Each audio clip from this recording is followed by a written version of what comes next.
Maligayang pagbabalik sa ating aralin. May ideya ka ba sa salitang timawa? Halika at tunghayan natin ang isang nobelang pinamagatang Timawa, unang kabanata na isinulat ni Agustin C. Fabian.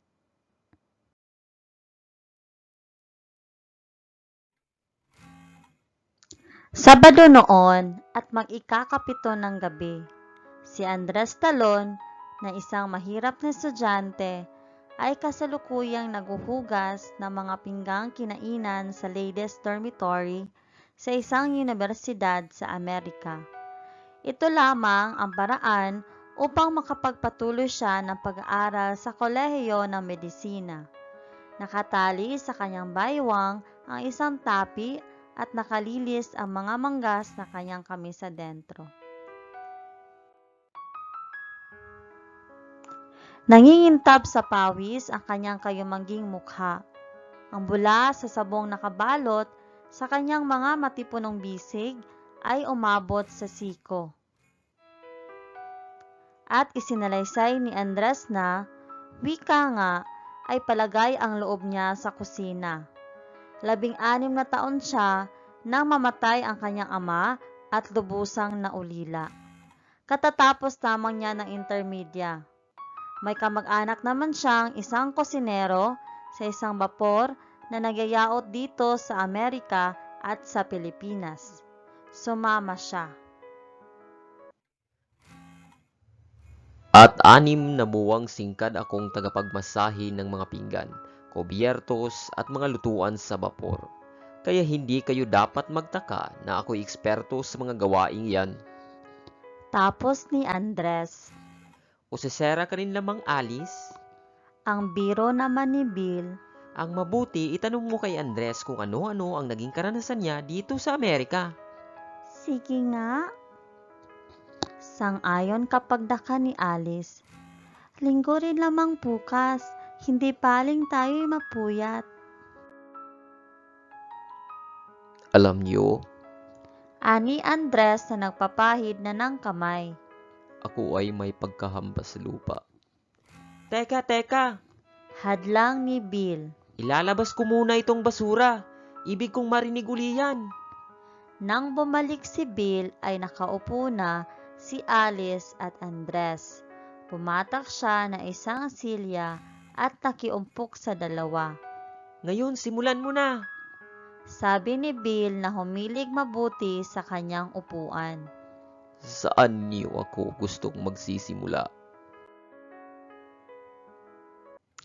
Sa San Francisco, bumaba si Andres at ang paghuhugas ng pinggan ang unang naging hanapbuhay. Naging manggagawa sa iba't ibang bayan ng California. Namitas ang pansanas sa Oregon at Washington. Dalanghita sa Florida. Lalo na raw siyang umitim sa taniman ng kamatis, latsugas, repolyo at iba pang gulay. Naging serbidor sa mga restaurant at naging utusan. Naglingkod sa salmonan sa Alaska, nagpatag ng bato sa daang tren sa Nevada. Alin sa mga karanasan mo ang bumago sa takbo ng iyong buhay? Tanong ng dalagang Amerikano. Hindi kaagad tumugon si Andres.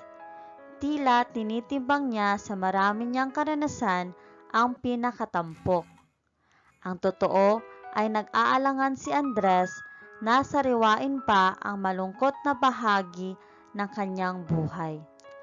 Halimbawa, untag ni Alice, bakit po naisipan ang mag-aral? Bakit po iniwan ang paglalagalag? Hindi nangyari sa Amerika ang karanasang bumago sa takbo ng aking buhay. Sa wakas ay sinabi ni Andres. Doon sa amin sa Pilipinas nangyari ito. Paano? Sabat ni Bill. Magsasaka ang aking ama. May isang kaugalian sa amin. Patuloy ni Andres. Kung pista ng bayan, ang lahat ng magsasaka ay pumaparaon sa malaking bahay ng may-ari ng lupa at tumutulong sa karaniwang malaking handaan doon. Nagsisipagsaing, nagsisibak ng panggatong, nagpapatay ng manok, baboy, kambing at baka. Sabihin pa, ang lahat ng tumulong ay doon kakain. At isang pista nga, ay sinama ako ng aking ama upang tumulong sa may-ari ng lupang aming sinasaka. May 13 gulang ako. Nang nagkakainan na, ang mga nanululungan ay dumating ang donyang asawa ng aming kasama at pinagmumura ang mga nagsisikain. Hindi pa raw natatapos kumain ang mga panauhin sa itaas, ay inuuna na raw ang aming mga bituka. Lubha raw kaming mga timawa. Hindi ko agad naunawaan ang aking narinig.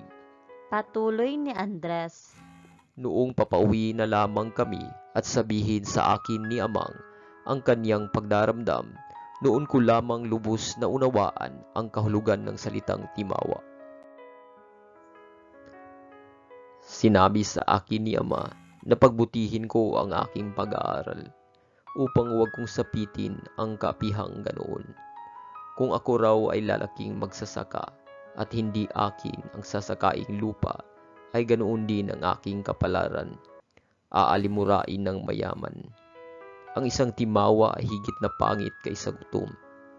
Ang timawa raw ay kahalintulad ng isang aso, sagpang ng sagpang. Huwag daw akong mag-aksaya ng panahon. Gagawin niyang lahat ang kanyang makakaya upang ako'y matuto. Kay puti na iyong ama, ani Alice. Halos ang gabi ay ginagawa niyang araw. Dugtong pa ni Andres. Ibig niyang makaipon. Ang adhika niya ay maging isang magagamot ako. Huminto muna si Andres sa kanyang pagsasalaysay. Nakatingin siya sa malayo na waring nakikitang muli ang kanyang ama. At pagkatapos ng ilang sandali ay nagpatuloy na naman sa pagsasalita. At nang ako ay nakatapos sa intermedia, ay gayon na lamang ang galak niya. Ngunit ang humalili sa kagalakang iyan ay malagim na kalungkutan. Si Amay inabutan ng ulan sa tanghaling siya ay nagbubungkal ng lupa. Nagkasakit siya, pulmonya, at namatay. Dinampi ni Alice ang kanyang mata ng hawak niyang panyolito. Tumindig si Bill. Lumapit kay Andres at pinisil ang balikat ng kaibigang Pilipino. Maupo ka, Bill. Sabi ni Andres. Hindi pa ako natatapos.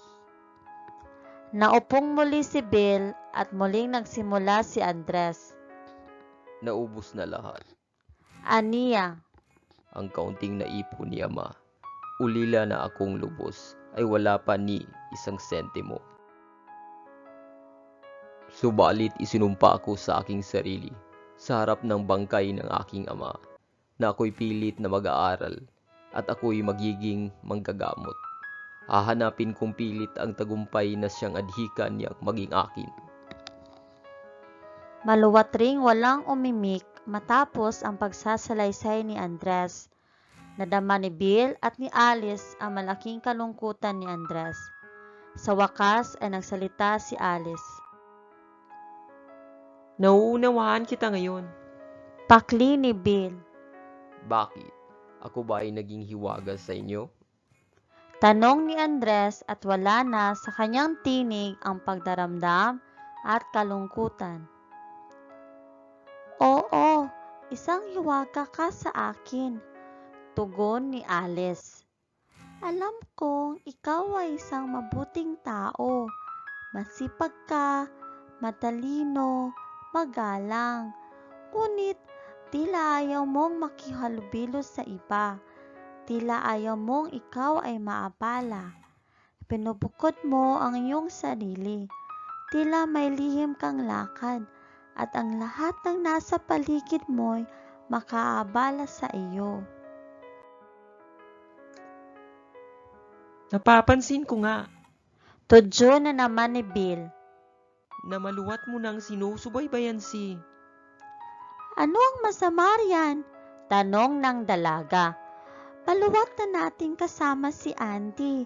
Wari ay malayo siya. Gayong kay lapit ay kay layo. Mayroon pa naman gayong araw-araw ay nagkakabungguan balikat ay di mo matawag na kapalagayang loob.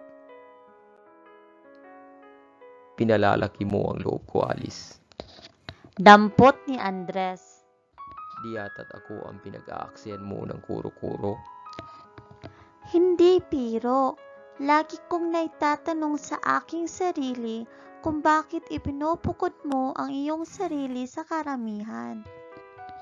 Ang karanasan ng nagturo sa akin yan.